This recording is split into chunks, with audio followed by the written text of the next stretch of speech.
धनंजय मुंडे यांचं नाव न घेता केलेलं आहे।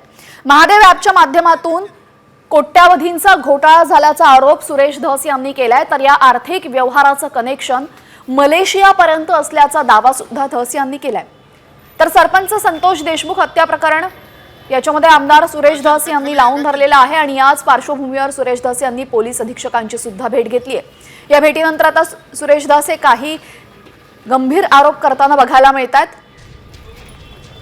माझ्या मतदारसंघातलं एक टोकाचं गाव आहे टेंभुर्णी। या टेंभुर्णी गावाच्या तिथं एकाच व्यक्तीच्या नावावर गोविंदजी 9 अब्ज रुपयाचं ट्रान्झॅक्शन झालंय। 9 अब्ज।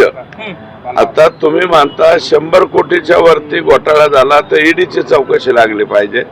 तर 9 अब्ज रुपयाचं जर ट्रान्झॅक्शन एका सिंगल पर्सन वरती झाला असेल बीड जिल्ह्यामध्ये तर याच्यावरती कोणत्या यंत्रणेने हे तपासलं पाहिजे हे तुमचं उत्तर तुम्हीच द्या।